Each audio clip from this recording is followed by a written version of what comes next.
Does your OCD make you question what is real and what is not real?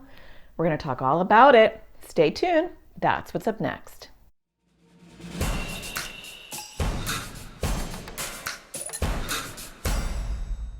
Hi, my name is Natasha Daniels. I make videos for people with anxiety or OCD.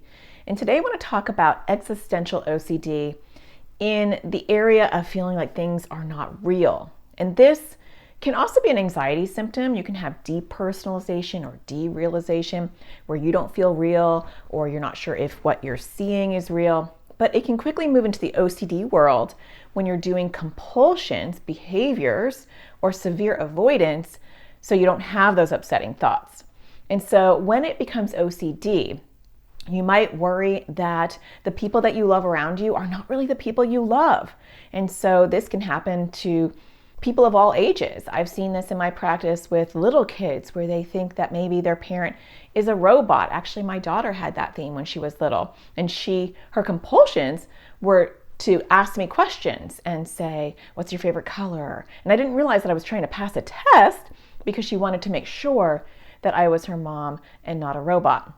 That's just an example. It can be different for you. Or you might worry that you're not real, or that maybe this is a simulation, or that this is a dream. And the compulsions that you might be doing are to check. If this was a dream, then this would happen. Or I need to do this to check. Or I need to ruminate and think about this and debate with myself and look for evidence whether this is real or not real. Or what if I turn into something? What if I am not who I think I am? Let me check for that. And so think about what compulsions you do around that. Because as I've taught you in other YouTube videos about OCD, the thing that grows your OCD is not the upsetting thought. The thing that grows your OCD is the compulsions. And so I know it is easier said than done, but you want to look at what behaviors you're doing because of those upsetting thoughts, and you want to reduce those. And when you reduce those, you're cutting off the fuel line that is firing up OCD and growing it bigger. And so, for instance, with my daughter, it was for her to not ask me those questions for me to pass her test to show that I'm not a robot. For people who are worried they're turning into something, it may be to not avoid mirrors if that's one thing that they might do. So ask yourself, what am I doing when I'm having those intrusive thoughts? And can I recognize in that moment, oh, OCD is knocking on my door and I don't like it and it's very unsettling and uncomfortable, but it's OCD. And so another thing that you can do is ground yourself in the here and now. What is happening right now? So some grounding techniques could be looking around the room and asking yourself, what begins with an A? What begins with a B? What do I smell? What do I hear? What do I feel? Pushing my feet down into the ground.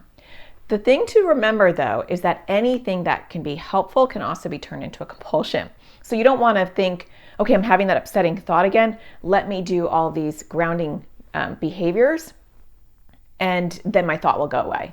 Because that can easily turn into a compulsion. So OCD is pretty tricky. So you have to be aware of that. And so shake it up, do different things at different times that help you bring yourself back into your body. Sometimes smelling essential oils or touching something that is cold can be grounding, or putting your feet in the sand or in the dirt or going bare feet on grass can be grounding. Don't do the same thing every time, because that will easily give OCD an opportunity to turn it into a compulsion, which you don't want to do. A compulsion would be, I always have this upsetting thought and I always have to do this in order for that thought to go away. You don't want to do anything with the intention of this magic sauce is going to get rid of this thought. Because the hard part about OCD is when you engage in that thought, when you battle with that thought, when you debate with that thought, when you try to get rid of that thought sticks around longer. So frustrating. So when you accept it and you say, this is an OCD thought, and it's upsetting, it's common, a lot of people have it, and OCD is demanding right now that I do this or I avoid this, and I'm going to move towards what OCD doesn't want me to do. So if OCD is telling me to do something, I'm going to work hard at resisting that compulsion, resisting the urge to do that. If OCD is telling me to avoid, for instance, avoid mirrors, just to use that as an example, it could be totally different for you, I'm going to walk near mirrors on purpose and shake up OCD. I know that's a hard thing to do and you want to take it one step at a time, but that is key in not giving this theme a lot of fuel that will continue to grow it. Well, I hope that you found this helpful, and don't forget to find the sparkle in everything you do. Check out my other videos. I do have an online course that will walk you through step by step in detail, in depth, on how to crush your OCD and do ERP, exposure response prevention, and hear from other kids and teens who are struggling with OCD as well. You can check that out at atparentingsurvivalschool.com. I'll talk to you next week.